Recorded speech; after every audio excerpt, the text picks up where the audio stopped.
From the earliest days that I could remember, my mind was constantly capturing the frame. The broad expanse of sky and the mountains of Vermont that I grew up on. Watching the animals, becoming part of nature. But what I really wanted to do was make films. So off to the big city I went. To study motion picture, television, business. The streets of New York became my greatest coach, and my friends, my family, my best teachers. I got very good at what I wanted to do very fast.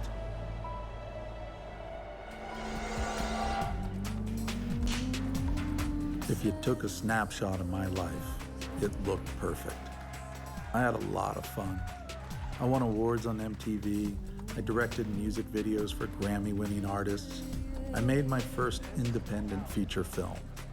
I ran my own production company and was fully immersed in being a filmmaker.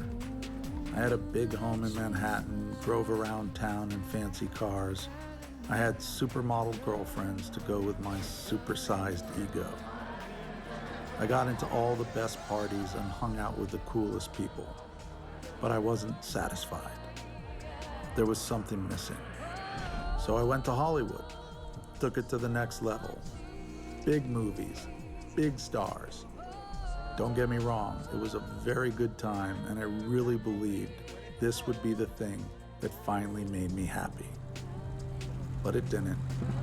No matter how big I did it or how hard I tried, something profound was still missing from my life, and I didn't know what it was. Then I began to wonder if filmmaking was my gift. Maybe I didn't have any real gift.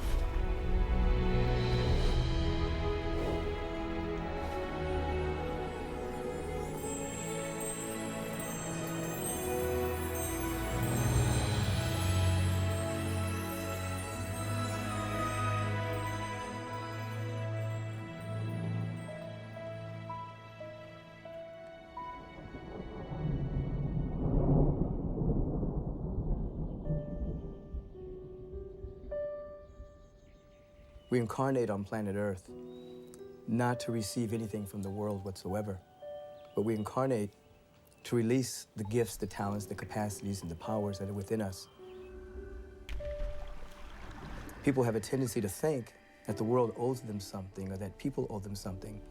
But in reality, as we evolve, as we become more conscious, we discover that this life force or this life presence is seeking to become conscious of itself as us, according to our unique pattern.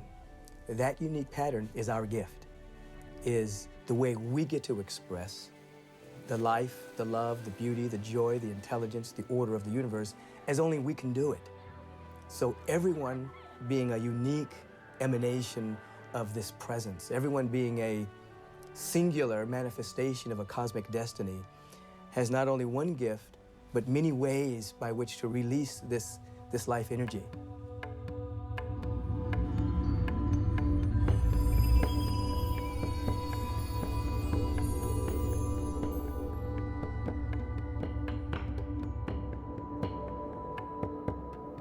You know, life itself is a gift, and it comes with a beautiful wrapping paper. And often, we don't uncover the wrapping. We are just caught up with the beautiful colored, glittery wrapping paper. We never go into the depth of what life is. So we need to unwrap the gift that life has offered to us and discover really what is inside of us. It is our unique way of expressing love, a unique way of revealing creativity, a unique way of downloading wisdom and beauty and all of the transcendent qualities that are everywhere present. Some are more specific. Some have a proclivity towards doing that musically. Some can do it vocally. Some do it through architecture or through healing. But ultimately, as an individual releases their gift, they're actually releasing the next stage of their own evolution and activating that same vibration and frequency in others as well. It's why we're here.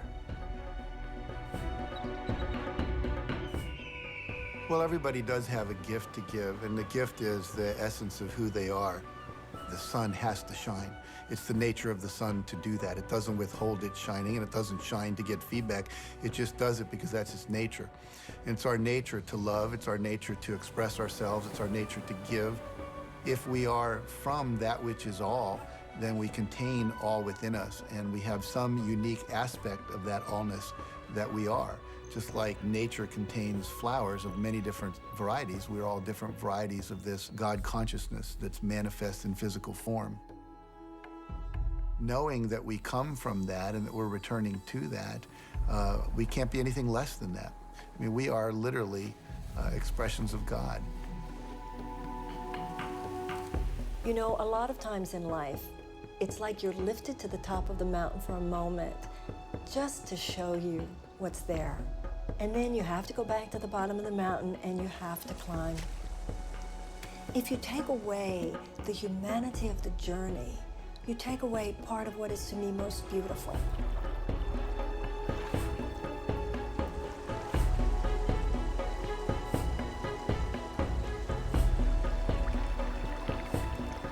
And in my own journey, I was missing something, the presence of which would make a profound difference in my life. I was not present to my own presence.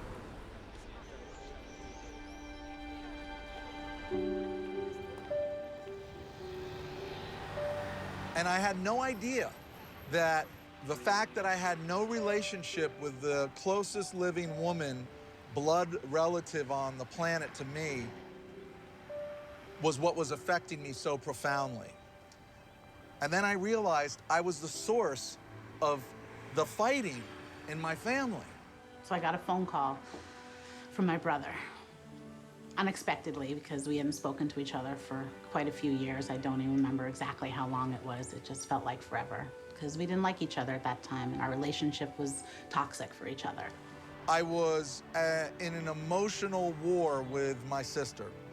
We had not spoken in years. We hadn't really communicated since our mother had died. And if you put us in a room together, there was going to be an all-out verbal and at some point physical fight. And I got the phone call, surprisingly, because truthfully, I, at that point, wasn't going to communicate with him anymore. I finally was able to let go of all the issues that I had and call my sister. He called, and I said, "Dad okay? Is Tata okay?" And at that point, that's who we had left in our life, my brother and I. She hadn't heard me cry since our mother died, so the first thing she said was, "Who died?" I said, "Nobody's dead. Dad's not dead. No. Grandpa, no." "But I want to talk to you." And I said, "Well, I don't really want to talk to you at all." And he said, "I really want to talk to you. It's important. I need to ask your forgiveness." I said, "Something died." I said, "What has died is the anger within my own soul towards you, which was really anger towards myself for having abandoned you as your bigger brother."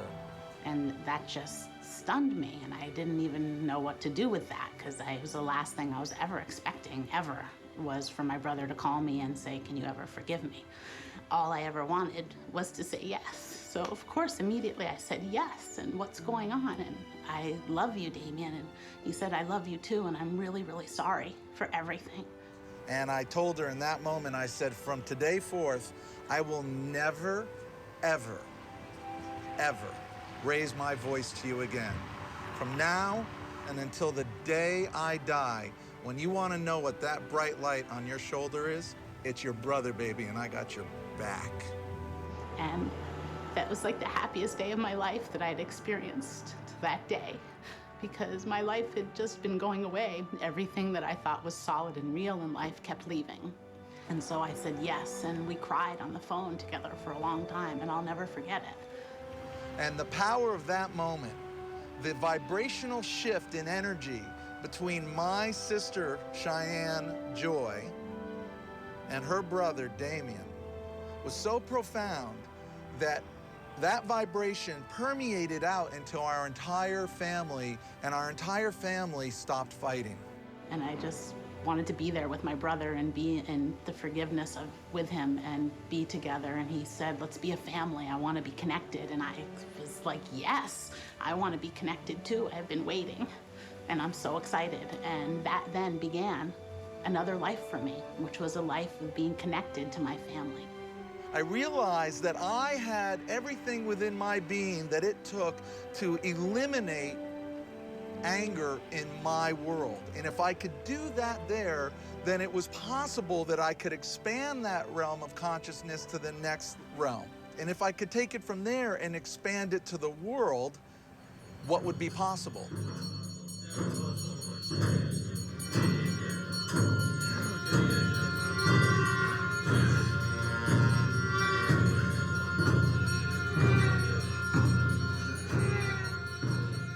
One of the basic factor to develop the mental disorder is mainly a lack of affection, lack of compassion in family or in parents or the society as a whole. So this shows we human beings is in need of compassion.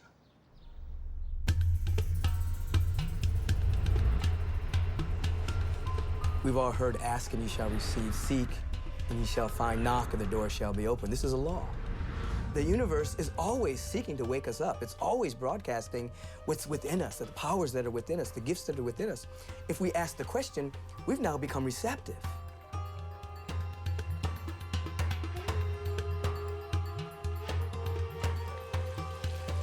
Why do I want to be a filmmaker? Why do I want to travel the world and create stories about the human existence? And I answered that question because I ultimately believe that it is possible to reach the entire planet through the process of being a filmmaker. And now realizing that I do have an extraordinary gift, I want to share it. I want to make a difference. If an individual really wants to discover their gift, they have to ask, what is trying to express through me? What gift is trying to emerge? What power is trying to become conscious of itself as me? Many people aren't asking that question. They're just asking, how can I avoid pain? How can I get more stuff? How can I fit in to the society in which I'm living? How can I become successful? And perhaps their model of success is something that's been handed down to them by a high-tech, low-touch, consumer-driven society. But when you ask, how can I become more myself? How can I share my gifts? How can I activate my potential? Now you begin to activate the spiritual faculties within you that allow you to hear the inaudible and to ultimately see the invisible. Because you're pulling yourself out of the world. You're pulling yourself into an interior awareness of a broadcast that's always being given. We're guided not by the world, but we're guided by our heart. We're guided by our soul's desire to unfold. I remember growing up feeling like I didn't belong on this planet, like I was an anomaly. And I remember feeling just so alone and so disconnected and so sad. And then that escalated to a point of feeling angry, like something had to shift, something had to change. And from that space is where I began to search. I had like this inner knowing that I was destined for more than what was showing up in my life. I just hadn't trusted it before. So I started tuning into that and asking questions, deep questions. Who am I? Like, who am I really? And what's my purpose here?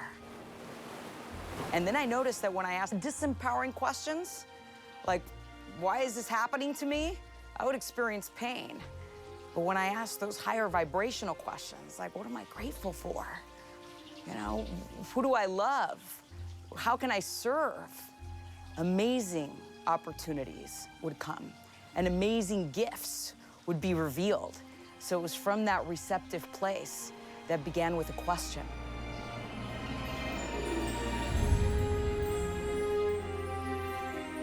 The quality of our lives is directly proportionate to the quality of the questions that we ask. We create as we speak. The closer I am onto the frequency of what I'm supposed to be doing, the more perfect life is, the more synchronistic things happen, the more love and laughter I experience, and the more fun I have. Harmonious, happier, and peaceful is a community. That's our goal. So in order to achieve that, I think first, very important to realize every individual human being have a responsibility to humanity.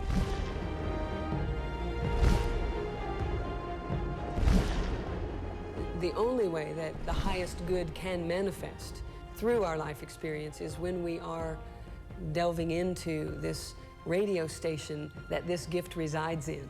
What most of us do, unfortunately, because of the way we're educated by our parents and by school and by the military, is we lose touch with that essence. And then you end up at the top of the ladder, 50 years later, only discover you have the ladder leaning against the wrong wall. You've wasted your life. Not to discover your gift is to die with the music inside of you. If we don't give the gift, we're killing ourselves. We are atrophying our heart and our soul and living life on a survival level, which has a tremendous amount of anxiety, fear. Fear-based living leads to terrible decisions, destruction, hurt, anger. Long-lasting happiness can only come when we're sharing our gift. And if you're holding that gift back, then what you're asking is you're asking the world, the other people in it, to hold their gifts back from you. So you don't get to participate in this magnificent life that we all have. You're holding back. The more you give your gift, the more that you participate and make a difference in the world, the more the world will make a difference for you. So, very practically, we have to wake up every single day asking, what's trying to emerge in me today? What gift is trying to activate itself in me today? What power is trying to become itself in me today? If the question is sincere enough and the love is real enough, the universe will reveal its secrets to us.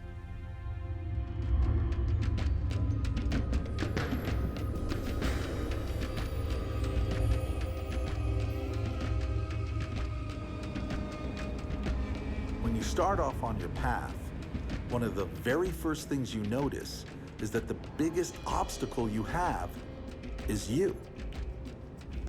For me, I definitely had a flash of transformation. I had the big breakthrough moment with my sister. I popped into a new world. Suddenly, I felt alive. I felt connected to everything. I could see, touch, smell, hear things I could never perceive before. I marveled at the wonders of life and suddenly thought I knew something about nature and God and the divine spirit. And then I experienced the unveiling of a system of harmonious principles, 8 distinct universal spiritual laws, all working together in a unified field of consciousness. They were coming in fast. Receptivity, intention, interaction, feedback, vibration, gratitude, compassion, and unity. And for a brief moment, I glimpsed infinity, and it all became clear. And in this space, every bad habit and overblown piece of my ego came rushing back in to fill the void of the new space I had just created. It was like I was back to square one, or worse, because now I knew that unified field existed. If I wanted this transformation to last, I was going to have to earn it. I was going to have to work for it. I was going to have to go after it like my life depended on it. And to me, it did. My friend Chet Holmes introduced me to Michael and Sidney Cressy, 2 incredible people who would change my life forever. They were hosting a symposium on consciousness, attended by authors, motivational speakers, and transformational leaders from around the world. They had come together to embark on an epic journey into the frontier of what is possible in personal growth, and how each of us can make a difference in our own lives and on the planet. They shared from their hearts a lifetime worth of knowledge. I knew I was ready. I was ready for something, but I was totally unprepared for the adventure that was about to begin. The human mind really creates everything that happens to you. It looks like it's being created by something out there, but it isn't. It's being created inside your head. What you pay attention to, what you decide to pay attention to, has a huge effect on what happens to you and what you create in your life. You're creating your own reality by deciding what to pay attention to, for instance. What most people don't get is that that is a choice. We live in a universe of infinite possibilities that responds to the power of our thoughts. Our neurology, like our nervous system and our brain, can't take in infinite possibilities. It's like way too much information. It would be like trying to download the whole internet. So what we do and how our mind works is that it sorts through infinite possibilities and it picks up just a tiny little bit. So it sorts and sifts, and in that process it deletes some things and makes generalizations, and that tiny little bit that we pick up is what harmonizes with our deepest beliefs and our values and our programming. There have been many conversations in the recent years about what you focus on, you attract, and what happens in your life is because of what you think about, and that is absolutely true. What happens after we think about something is a certain energy is created, and it is created not only in our body, but in our personal space, in our reality, and a certain reality then unfolds because of thoughts and beliefs that we hold in place. What you think about comes about, right? What is your main dominant thought form? That tells you who you're going to become. If you want to know who you're going to be 5 years from now or 5 minutes from now, tell me what your dominant thought form is, and I'll tell you where you're moving or how you're staying stagnant. Most people are not directing their mind in an intentional way. It's running on autopilot. So the person whose life is not working is unconsciously and unintentionally thinking in a certain way. And that thinking then directly leads to a certain result in life. And because they don't see the connection, they continue to do it. People sabotage themselves a lot with negative thinking.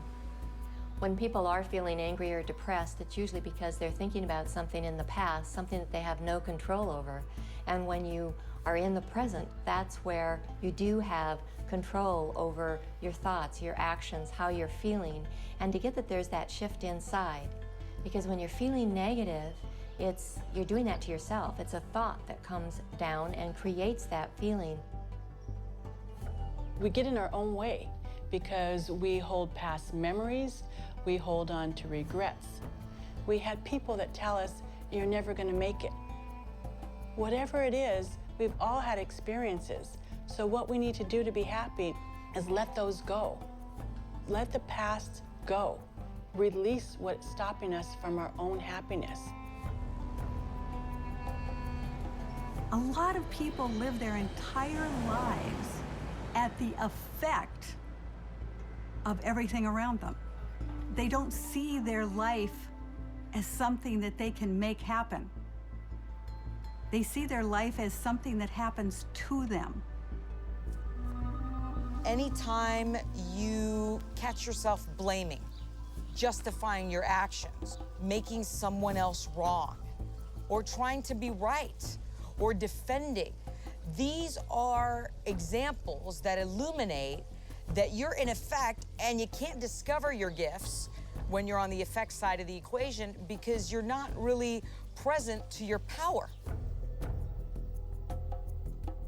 I wanted to be accomplished and I wanted to be successful, even though I had a little secret, which was that I really wanted to be a mother and I really wanted to get married and I really wanted to have a family.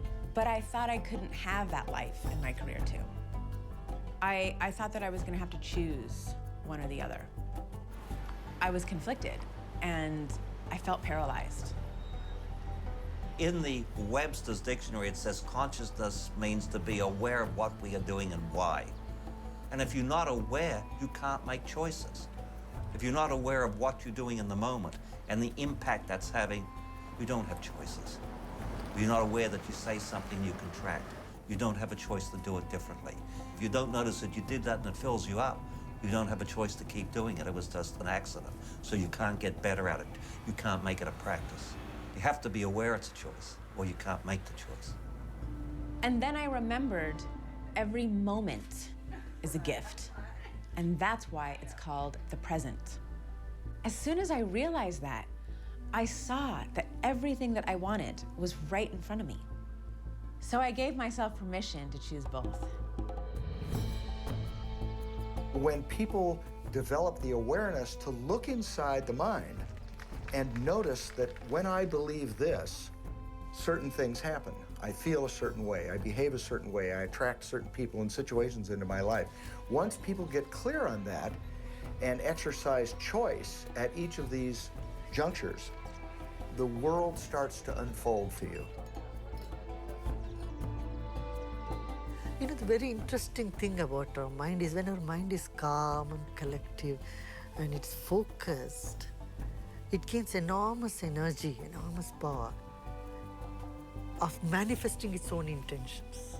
You know, human nature is such, you can't but look for something. The quest is very natural to a developed mind, a human mind.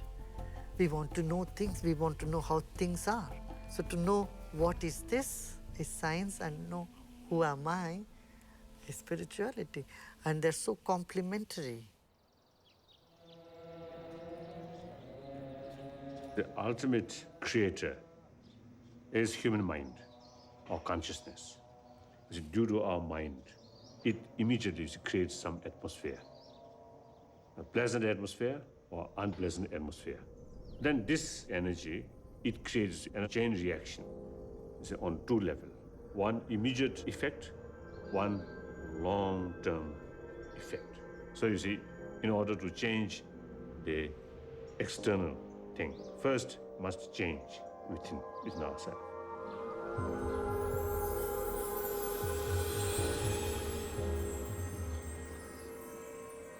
In order to change reactive thought to proactive thought, you first have to become aware of your thoughts. Because if you watch your thoughts for long, you start to notice all day long these thoughts are just coming. And you realize you're watching them. They're not you. They're just a part of you is creating them, called your mind and your ego. And as you begin to see the fear and the doubt and the judgments and just watch it neutrally, it almost becomes comical. And then you realize you're not your thoughts, you can observe your thoughts. And once you get to that place, I have a mind, but I'm not my mind. I have an intellect, but I'm not my intellect. I'm this pure center of awareness and choice. Now I see I can choose the thoughts that will take me where I want to go. I can choose the thoughts that will support my dreams, that will uplift me and my family and humanity. Then you become intentional with your thoughts. If you have a dominant thought form that's dysfunctional, all you got to do is think a little bit better thought, then a little bit better thought, then a little bit better thought, and you start to change. It's a very small, slight change, but little changes are big changes. You can do something that's not resourceful over and over as long as you do it unconsciously. But if you do it with awareness, really watching, knowing where it's going, if it's not resourceful, you cannot keep doing it. You have to spend some time to release the conditioning that you've been given. It's not an overnight process.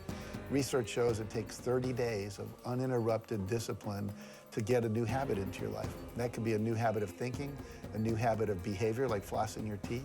It could be a new paradigm you believe in. And so if you hold this new thought, if you do this new exercise, whatever it might be, to reclaim the essence of who you are and release all the negative blocks that you've taken on over the years, then you naturally step into who you are. You naturally express your gift. This is not hard, it's easy. A veil had been lifted. I could see that I had never truly chosen my life. I had been living out of alignment with the spiritual laws of the universe. Just behind the surface of physical reality, the laws are always flowing, always creating, always interacting. I had to learn to focus my intention to connect with them. I started to realize that who I am is an emerging possibility. There was an entire new direction that my life was taking, and I was just beginning to sense it.